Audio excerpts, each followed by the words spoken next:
is a furnace without fire, a giant harnessed to the needs of man. Here the powerful atom is at work, producing nothing but energy for mankind.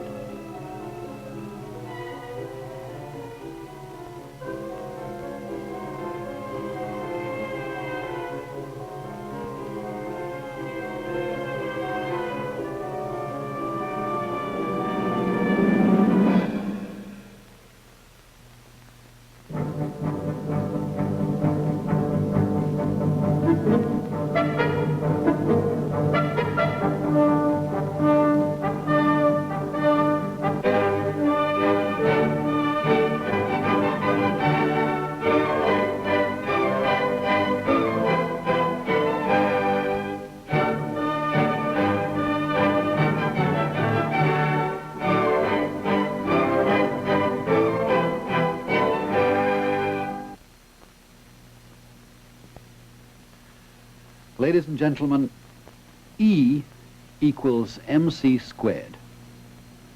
It's a measure of what we've done with that fearful equation, that when we hear it, we tend to see a mushroom-shaped cloud. And we're likely to go on seeing it until we somehow come together in a common confession of fear and labor to banish that fear and restore the equation to its original grandeur, to harness the energy of all matter only for the use, the health, and the glory of man. Now, this is being done all around the world at this moment, and it's our privilege today to show you some of the life-giving work of the international atom. And need I say that it's a pleasure to add that this film was not made by any single country, but by the unstinting cooperation of atomic energy commissions in the Federal Republic of Germany and Switzerland and in the following member states of the United Nations: Canada, France, India, Japan, Mexico, the Netherlands, Norway, the Union of Soviet Socialist Republics, the United Kingdom, and the United States of America. Energy and power are essential to the modern world. Power brings fertility and crops to eroded land and deserts. It improves the standard of living. It brings relief to impoverished peoples and feeds the ever-increasing population of the earth. It supports great communities across the globe. The atom is a great new world resource of much-needed energy. The production of atomic energy begins deep within the core of the reactor, where tiny atoms break up. Fragments from one strike and break up the others. This breaking up, or fission, results in what is called a chain reaction. The swift flight of the atomic fragments generates heat in useful form. From heat to steam to electricity, the process is the same as in any power station. So electricity is now generated at Calder Hall in England, in the Ural Mountains of Russia, at Shippingport in the United States. Power from the atom is now a reality, but it is still rather expensive. But for the propulsion of ships like the Soviet icebreaker Lenin, atomic fuel justifies present construction because the fuel lasts for a year or more. This enables ships to remain at sea for that length of time. The United States has launched a merchant ship, the Savannah, for long-range cruises using atomic fuel.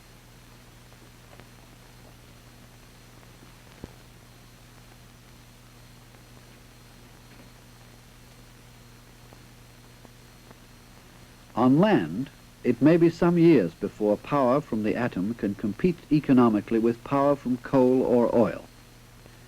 To make it cheaper demands more research in order to learn in detail what goes on in the reactor, to develop cheaper materials which will make it possible to operate at greater efficiency. Meanwhile, scientists and engineers are acquiring practical experience.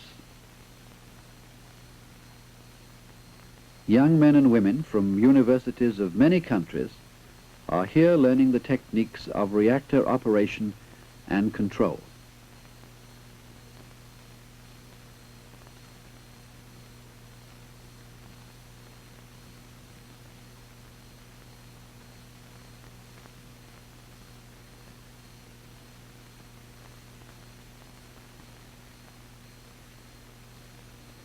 The atomic research centers are promoting international teamwork in nuclear science and engineering. Thus, Indian and Canadian engineers work together, preparing to operate this reactor at Trombay in India. The benefits of atomic energy are not all in the future. Part of the energy can be stored in materials that release it over long periods in the form of radiation. They are known as radioisotopes and are ordinary materials like cobalt, gold, and phosphorus which have been made radioactive.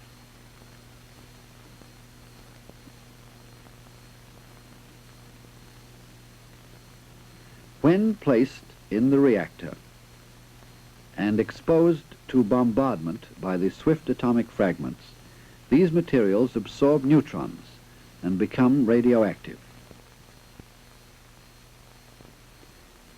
This is an unstable condition with energy in every atom, which is given off in the form of useful radiation. Some isotopes disintegrate quickly. While their radiation lasts, it is intense and dangerous to man. These isotopes are therefore kept in heavy metal containers that protect the workers.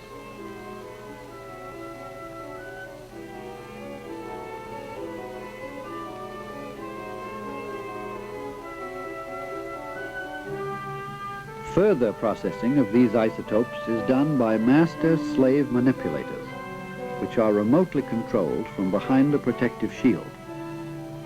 The manipulators can reproduce practically every movement of the operator's hands. The operator can thus work in complete safety from radiation. Other isotopes give off their rays slowly in the course of years or even centuries.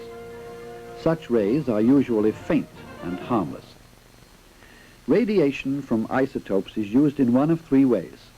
First, it affects material and can destroy or rearrange its structure. Second, materials affect rays as they pass through. This helps to measure the thickness of the material.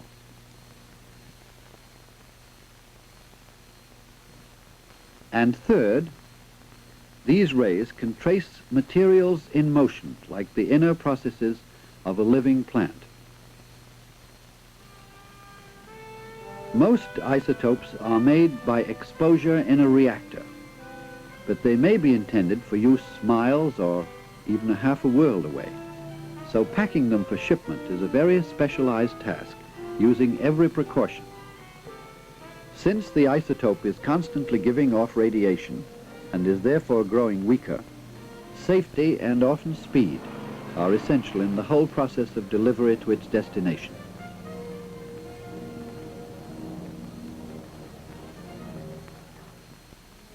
Here is an exchange scholar from India who can explain the use of tracers in agriculture. For us in agriculture, the tracer isotopes are most important. We can use them to follow plant nutrients from the soil or air into the roots or leaves. We can measure which form of fertilizer does the most good and how. Here is a rice field in Japan where some of the phosphate in the fertilizer is radioactive.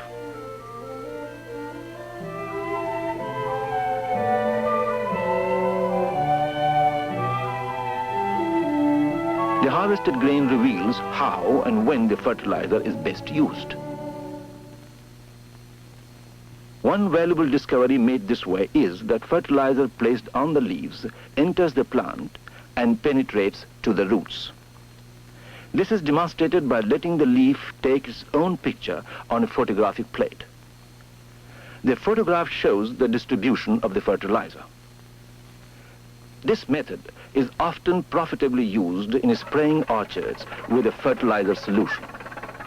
the plant is fed more effectively and less fertilizer is used. Thus, the application of tracer researches have in many cases resulted in more and better crops at less cost.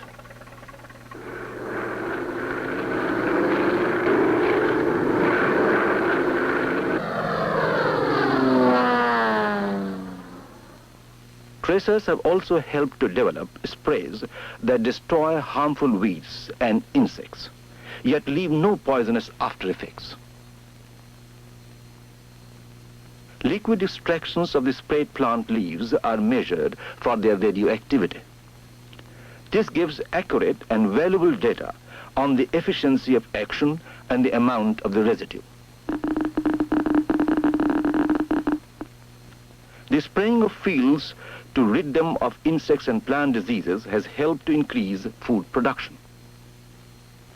A striking example of the use of isotopes is in the eradication of the cattle pest called screwworm fly. This fly lays its eggs in any scratches or cuts of sheep and cattle. The resulting larvae eat into the live flesh of the animal and eventually kill it. The female of this fly mates just once in her lifetime. If every female fly could be mated with a sterile male, the species would eliminate itself. Therefore, large numbers of flies were bred and subjected to intense radiation from radioactive cobalt, which sterilized them.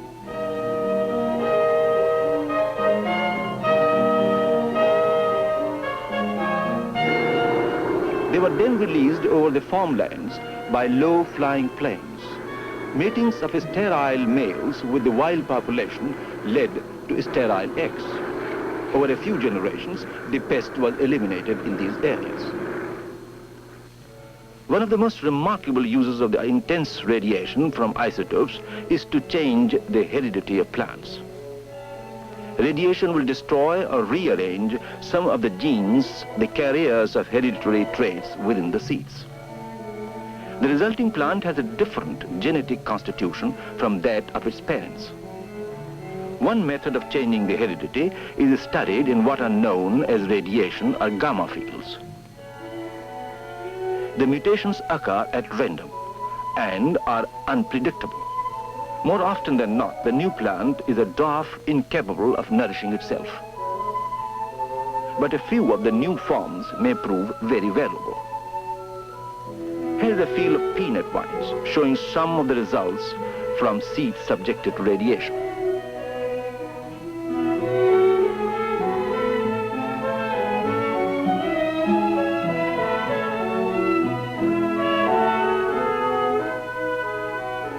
Over 11,000 unsatisfactory mutations preceded this special strain known as NC4X. This new breed provides a fine crop of superior peanuts with fewer damaged kernels and growth cracks.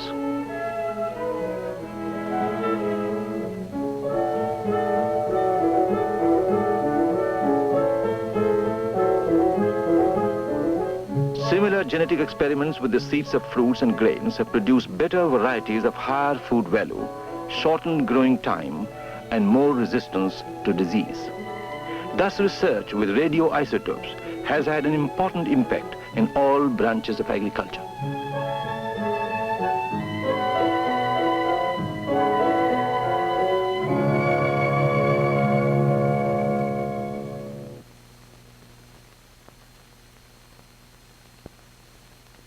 The many uses of isotopes in industrial processes are a revelation to the students who attend the isotope course at Harwell in England.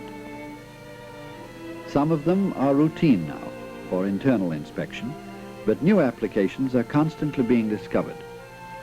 For example, one of the simplest ways of measuring the liquid level in a closed steel tank is by the use of radioisotopes. The rays penetrate more easily above the level of the liquid. The technique is fairly simple, and it takes only a few seconds to observe the level in the tank.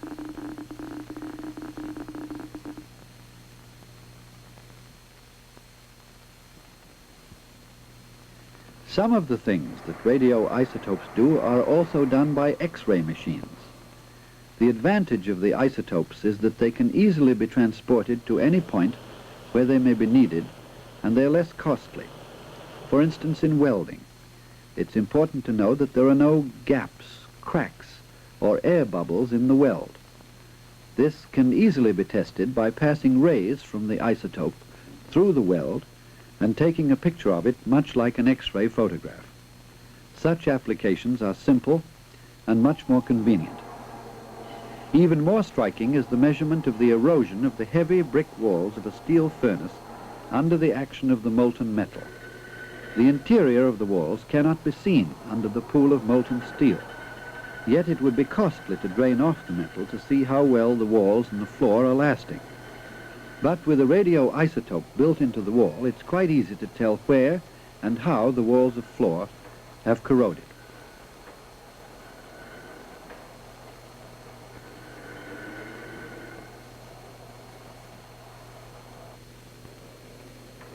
This can be checked either from the outside of the brick wall or by measuring a sample of the molten steel to see if it has acquired any radioactivity from the lining of the furnace.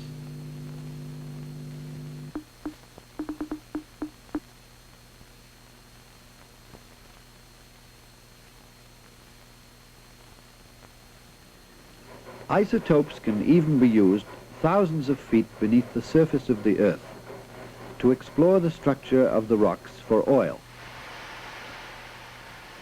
A capsule containing a suitable radioisotope is lowered into the drill hole.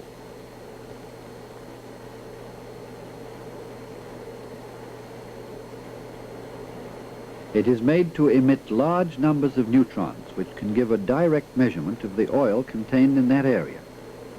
Geologists can then determine the nature of the rock and its oil-bearing properties. In the chemical industry, too, radiation plays a unique role. Plastic materials can be treated in order to improve some of their physical properties. Radiation agitates the atoms in the interior of the plastic so that they can seize each other more firmly, and the plastic becomes stronger, more resistant to heat and water. These two plastic bottles under a heat test demonstrate the improvement. High-level radiation can thus provide industry with improved materials. A further use of radiation that is both industrial and medical involves the destruction of harmful bacteria. Surgical instruments and drugs, as well as other materials like tobacco leaves and goat's hair, can be sterilized by the rays so that they do not carry infection. The objects are lowered into the tank where they are exposed to the rays for a measured time. Sterilization is usually done with boiling water or steam, but a brief exposure to a beam of intense rays from an isotope or a reactor is much more convenient. They come out perfectly sterile, ready for the surgeon's use. Similarly, whole packages containing pharmaceuticals, surgical dressings, and instruments can be sterilized on a conveyor belt system.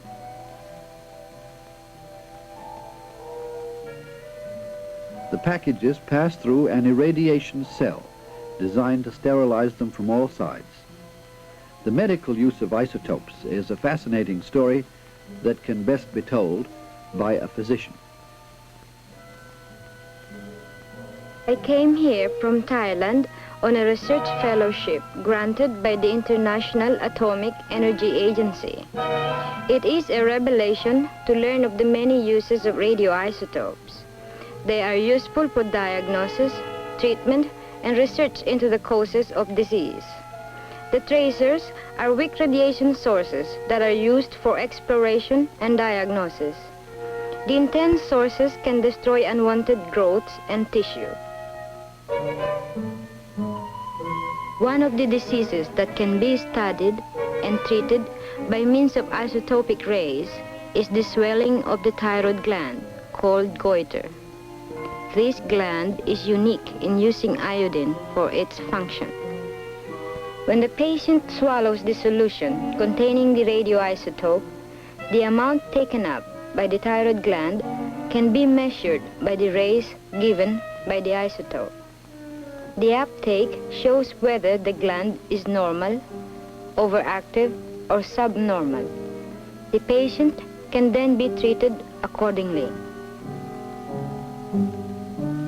This method can be used far from reactors or even hospitals, as seen here in the jungles of Venezuela.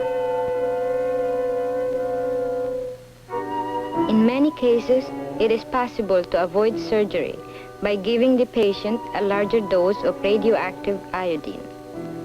The rays from the isotope released within the gland destroy some of the thyroid tissue and reduce its overactivity.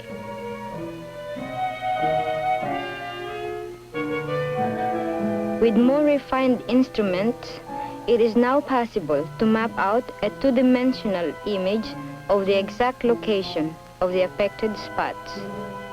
This scanning technique has been enormously helpful in locating with great precision the diseased area in the body, an invaluable aid to the medical profession.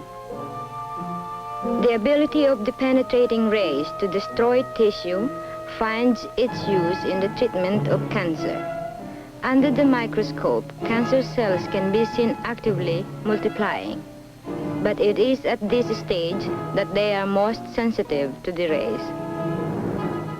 When they are under radiation, the cancer cells can be seen struggling to multiply, but failing. This is the principle used in the treatment of many types of cancer.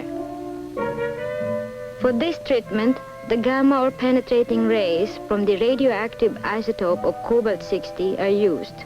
The cobalt is sealed within a heavy-walled container known as a teletherapy unit, with a small opening releasing a beam of rays.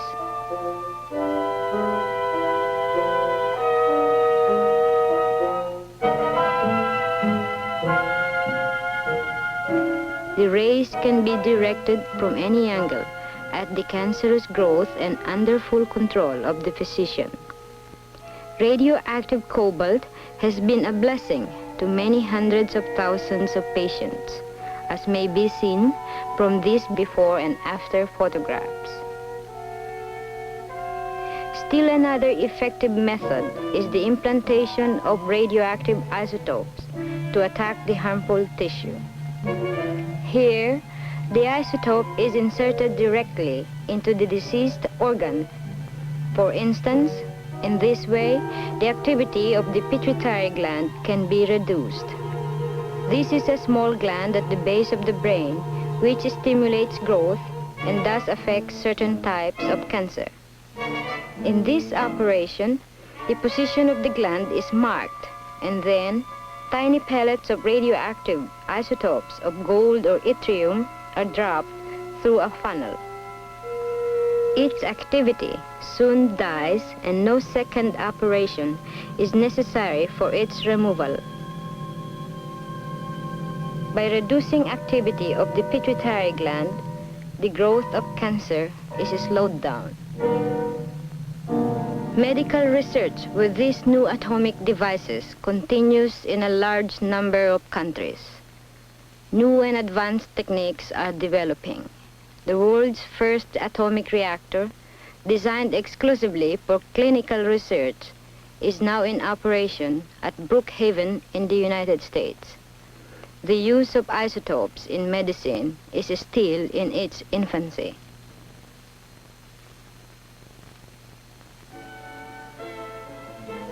Seminars on atomic energy, such as the one held in New Delhi and the Isotope Training School of Tokyo, are evidence of the spirit of teamwork among various countries.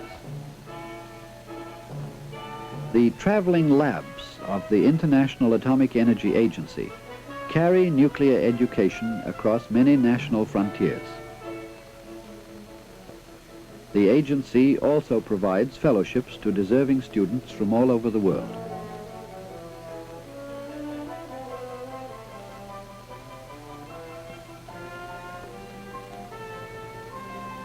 So in these many ways, the relentless probe into the secrets of the atom goes on. Fundamental research into the atom itself requires ever larger and more powerful atom smashers, which go by such names as cyclotron, synchrotron, betatron, and cosmotron. These are powerful machines that propel parts of the atom or atoms themselves at speeds that are close to the velocity of light.